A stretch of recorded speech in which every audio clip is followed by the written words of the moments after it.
Hello everyone, it's Angela here and welcome back to our channel.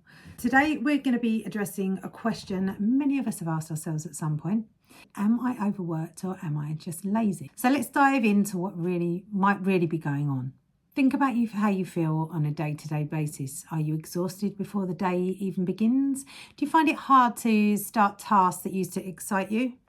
Or maybe you see a pile of tasks and just feel massively overwhelmed, opting to put them off instead of actually doing them. So not actually being lazy. These feelings just can be misleading and might make you actually think that you're being lazy, but that's not always the case. So don't be so hard on yourself straight away. So here's what could actually be happening. You might just be massively overworked. Now, I know that I've suffered from this before. I still do now. Sometimes it's just that feeling of you've got so much to do, you just do not know where to start. Overworking doesn't mean just working too many hours. It can also mean the mental exhaustion of just constantly working and being constantly connected as well. So I know that sort of in my last corporate role, you had everything on your phone. So you had Teams, you had Outlook, you had all of the applications that you'd be using for work. They were all on your phone. You'd got notifications coming up all of the time. Even when you were on holiday, if you didn't turn your notifications off, which a lot of people basically didn't do, then you would be working all of the hours under the sun. So it can mean the mental exhaustion from the connectivity itself, because years ago we weren't connected. And I suppose you had the difference then with when you're away, it was the added anxiety of what were you going to come back to, whereas now you fully well know what's going on because you're constantly connected all the time, leading to the exhaustion. It's just can lead you to decision fatigue as well, or just a lack of adequate breaks and just the leisure time. Like I say, when you're on holiday, you could just be not actually taking the time to be on holiday because you're constantly checking your apps and your notifications. It's being able to differentiate between laziness and being overworked. And I can guarantee the majority of the time, laziness is just the lack of motivation due to not being interested, while actually being overworked is a depletion of energy because of excessive demands on your energy and time. So if you are in a particularly skilled role, mental time it takes you to be able to even wind down after working, particularly if you're still connected as well. And this is why I recommend to all of my clients, when you finish work, either set an out of office. This is a good practice to get into, is to set an out of office from the times that you do not want to be contacted, and also to turn all of your notifications off.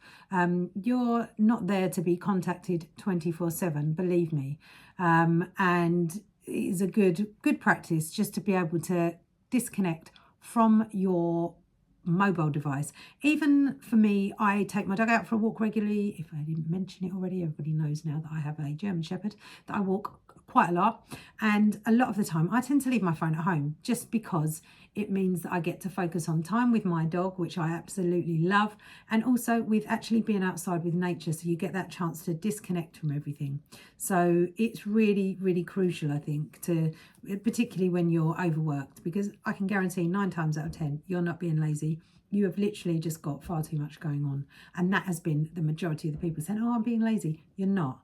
It is literally, you are just completely overwhelmed.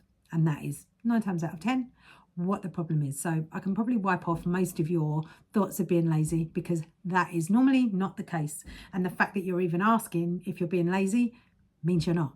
Having your energy and your time sucked out of you. That is quite a lot of it.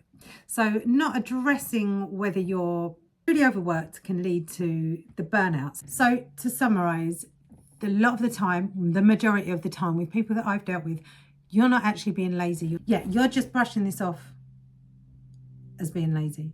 It's much harder to recover from burnout than it is to actually recognize that you need a break and that you're not being lazy. So you might miss the signs. If you have been constantly shamed for being lazy, then you might have missed the signs that you're actually heading towards burnout. Your body is trying to tell you one way or another that you need to slow down. So whether or not you actually listen to it is down to you. But this could be, from a number of reasons. You could have grown up in a household where you constantly were felt that you had to overachieve, that you weren't allowed to sort of have a lane, that you weren't allowed to take breaks, and that you constantly had to be doing something, or you were considered lazy, which obviously isn't the case, or you might still think it is the case, and that's probably why that you're having to deal with these feelings So if you're unsure whether or not you're being overworked or just feeling lazy, it's just important to take a closer look at your daily routines and your emotional responses to work. So in some of my later videos, I'm going to describe some practical tips on how to manage laziness and overwork as well. Thank you for watching, and please remember to take care of yourself. You're not lazy. Thank you.